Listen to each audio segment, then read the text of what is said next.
Hello, everybody. This is Fernando for the latest aliens and UFOs video. All right, let's go ahead and let's continue with Chapter 7, Part 2 of the book UFO Sightings by Alan Baker. This one, once again, continuing the theme associated with military UFO encounters.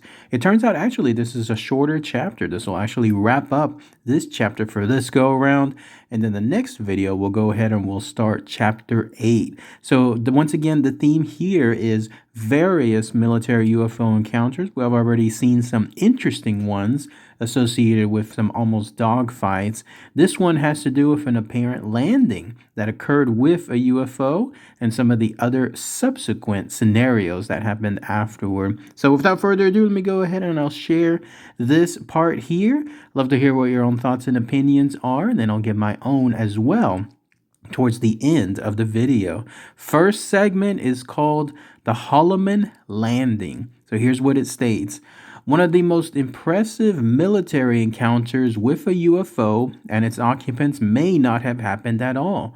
In his 1974 book, UFOs Past, Present, and Future, Robert Emenegger includes a most curious chapter titled On Being Contacted, which takes as its premise the landing of an alien spacecraft at Holloman Air Force Base, New Mexico, an event that might happen in the future or perhaps could have happened already. The Holloman scenario takes place sometime in 1964. With the arrival on the base's radar scopes of 3 unidentified targets. The personnel assume that some kind of secret test is being conducted, perhaps of a prototype lunar module. Radio contact is attempted, the air traffic controller telling the intruders that they are in a restricted air corridor, but the aircraft that continues their approach. When visual contact is made, however, the personnel quickly realize that the craft are unlike anything they have ever seen. As the formation arrives, one of the craft breaks away from the others and hovers about 10 feet above the ground for a few moments before lowering its tripod undercarriage and setting down on the dry desert floor. By chance, 2 camera crews are working nearby, one in a helicopter on a routine mission, the other photographing a test launch. In all, about 600 feet of 16mm color film is shot, capturing the disc-shaped UFOs with absolute crystal clarity. Accompanied by 2 officers and 2 Air Force scientists, the base commander approaches to within a discreet distance of the landed UFO and waits. Presently, a door in the side of the craft slides open and the crew of 3 disembarks. Slightly shorter than an average human and dressed in tight-fitting jumpsuits, the beings have blue-gray complexions, wide-set eyes, and then prominent noses. They also wear strange, rope-like headpieces. The base commander steps forward to greet the beings. Communication is established through inaudible means, and the visitors are escorted to an inner office in the King 1 area. This, then, is the Holloman scenario, and had it in there, it might have become no more than a curious footnote in the history of ufology. However, it is a rumor that has refused to die away and is still discussed by ufologists today, hence its inclusion in this book. One possible reason for the rumor's survival is that Robert Emenegger himself submitted the Holloman scenario to a number of leading American psychologists and asked them to comment on the likely outcome of such an event actually happening and its details being released to the public. The results of this study, which was directed by Dr. Leon Festinger of the School for Social Research at the State University of New York, are presented by Emenegger in his book, but are too lengthy to include here. In short, the general consensus was that those who had believed in the reality of extraterrestrial visitors would, of course, be vindicated, while those who had always been skeptics would suspect a hoax on the part of the government.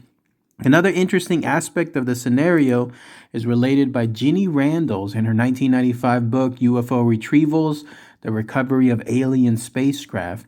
In a conversation with Dr. J. Allen Hynek, she learned not only of this scenario, but also that there had been an alleged plan to release the film of the UFO landing to the public via an unnamed film producer. The producer was apparently shown the film by the U.S. Air Force in the early 1970s, and was told that it would form the centerpiece of an educated program to be concluded at some point in the future, whereupon the truth of the alien presence would be revealed to the world. But the revelation never occurred. The producer was told that the film footage was a hoax and that he should forget all about it. What is interesting about this story is that it is an obvious precursor of the strange 1983 encounter between Linda Moulton Howe, also a film producer, and Richard Doty, in which Doty promised her several thousand feet of film of the Holloman UFOs and alien beings. Like the unnamed film producer, Howe was ultimately disappointed, as we are all. Doty subsequently told her that the footage would not be released for political reasons. The reason for these disappointments is allegedly that there are two factions within the U.S. military, one wanting to release all UFO-related information to the public, and the other wanting to keep it secret. Apparently, in both cases, the latter faction won the day. The Holloman scenario is also representative of another long-lived rumor in ufology, that the time is close at hand when the doors of secrecy will finally be opened, revealing the incredible truth once and for all. Unfortunately, this rumor has been around since the early 1950s, and so seems unlikely to be realized, in spite of the fact that it is as prevalent today as it has ever been. Next segment is called Phantom Encounter over Iran. As would be expected, encounters between the military and the UFOs are usually very carefully reported and documented and can provide impressive evidence for the researcher who is able to wheedle them out of the government's concerns. One such case, which Timothy Good understandably describes as sensational, occurred in September 1976. When FM Phantom jets of the Imperial Iranian Air Force were scrambled to intercept a large UFO over Tehran. The encounter resulted in a report from defense attached at the U.S. Embassy in Tehran to the Defense Intelligence Agency in the United States. Timothy Good informs us that the report was also distributed to the White House, the Secretary of State, the National Security Agency, and the CIA. In his 1996 book, Beyond Top Secret, The Worldwide UFO Security Threat, Good includes the full text of the report, which I shall preface here. The drama began at about 12:30 a.m. on September 19, 1976, when several people in the Shimiran area of Tehran telephoned the IIAF and reported unusual objects in the sky, one of which looked like a large bird and the other like a lighted helicopter, although there were no helicopters in the area at that time. Although the initial explanation given to the citizens by the Assistant Deputy Commander of Operations was that the objects were just stars, he decided to look for himself and saw a large star-like object. He then decided to scramble a Phantom from Cherokee Air Force Base to investigate. The jet took off at 1:30 a.m. and had no trouble finding the bright object, which was visible from 70 miles away, hanging in the sky to the north of Tehran. When the Phantom got to within 25 nautical miles of the object, the pilot lost all instrumentation and communication, so he broke off the interception and turned his aircraft back towards the base. When he did this, apparently no longer posing a potential threat to the UFO, he suddenly regained all of his electrical systems. At 1:40 a.m., a second Phantom was launched and quickly acquired a radar lock on at about 27 nautical miles, with a rate closure of 150 nautical miles per hour.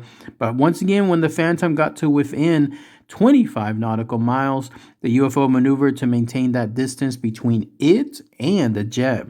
Although the visual size of the UFO was difficult to ascertain owing to its brilliance, the radar return was comparable to that of a 707 air tanker.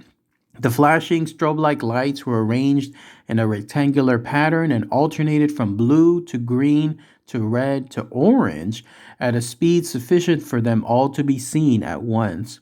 At this point, the UFO disgorged a smaller object, which headed directly for the Phantom at high speed. The pilot immediately attempted to fire an AIM-9 missile, but his weapons, control panel, and communications failed before he could do so. Having thus lost all defensive capabilities, the pilot drew his plane into a negative G dive. The object trailed them before returning to its parent UFO for a perfect rejoin. Moments later, another small object emerged from the other side of the large UFO and descended rapidly towards the ground. The Phantom crew, who by this time had regained their weapons instrumentation, expected it to crash, but it alighted gently, casting a bright light over an area of approximately 2 to 3 kilometers. After marking the object's position, the Phantom returned to base but had difficulty landing owing to the brightness of the objects, which had undermined the pilot's night vision. The Phantom continued to have considerable trouble with its communication system, a problem that was also reported by the crew of a civil airliner that was also in the vicinity. This crew, however, did not report any unusual sights. As the Phantom began its final approach, the crew saw another cylinder-shaped object with bright lights at each end and a flasher in the middle. During daylight on September 19th, the Phantom crew was taken by helicopter to the site of the UFO landing, a dry lake bed. Although they could see nothing unusual, they did pick up a very noticeable beeper signal and found a small house at the point where they had received the loudest return. They took the helicopter down and asked the occupants of the house if they had seen anything strange the night before. The people reported a very loud noise and a bright light like lightning. Both the aircraft and the area of the UFO landing were checked for radiation, although no results were given in the report, which concluded actual information contained in this report was obtained from source in conversation with a sub-source and IIAF pilot of one of the F-4s. More information will be forwarded when it becomes available. Timothy Good informs us that the report, which was released to Charles Huffer in 1977 after an initial refusal, also contained a DIA Defense Information Report evaluation, a rarity among documents released by the agency.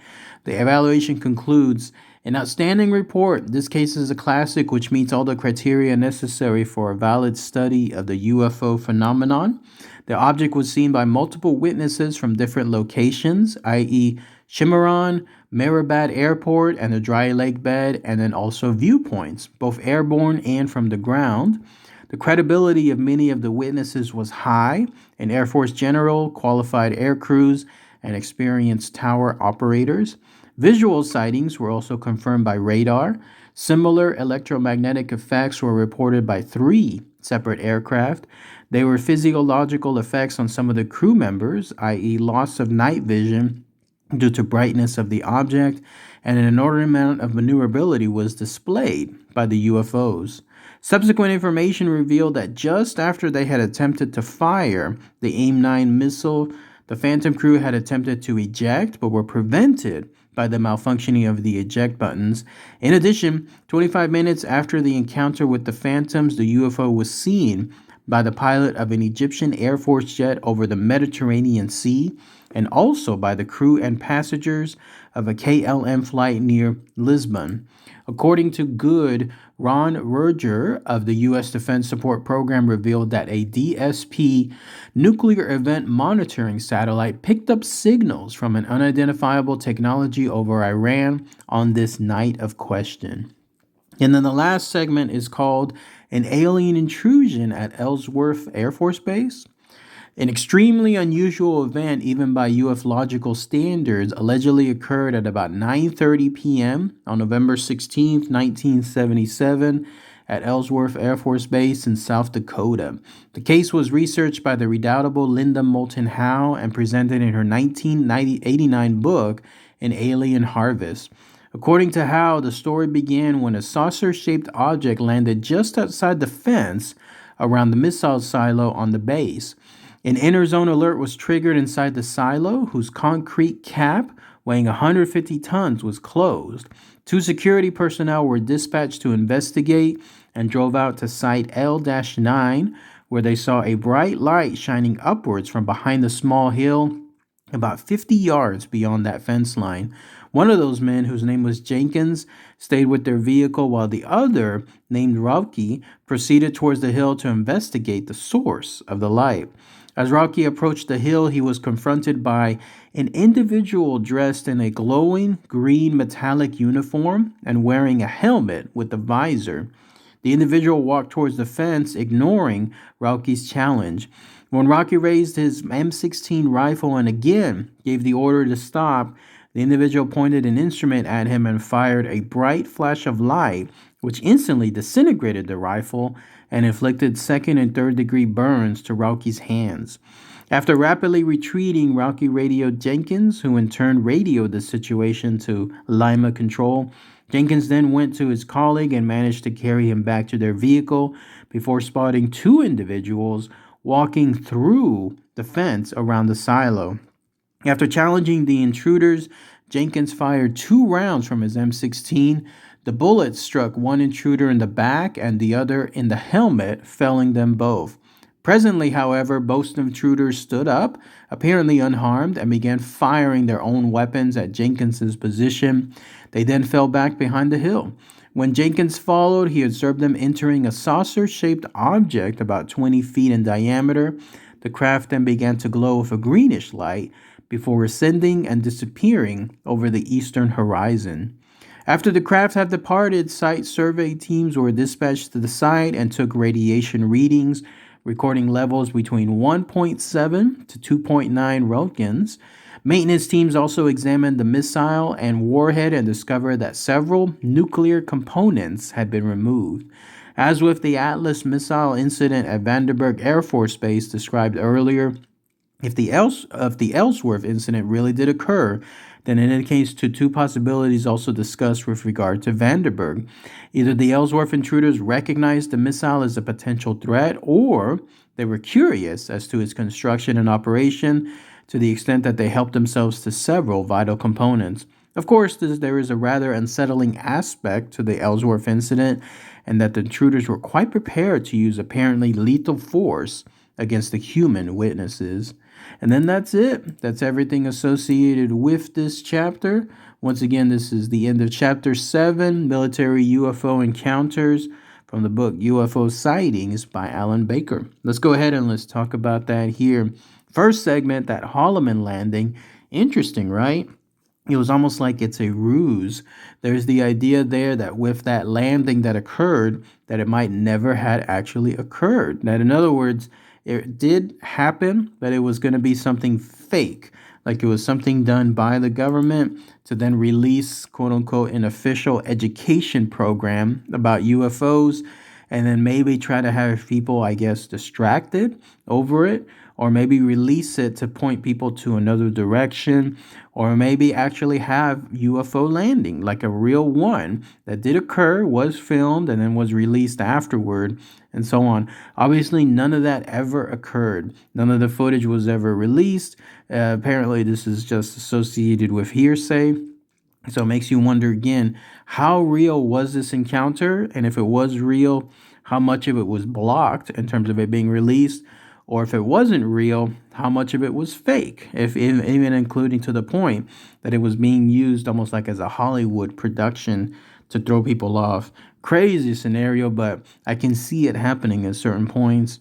The other one, the Phantom Encounter of Iran, was interesting. Here you had a scenario where you had a larger UFO, and then you had these airplanes, these phantom jets that were almost confronting it. But both cases, like there was some kind of trouble associated with their electronics whenever it got close to the UFO.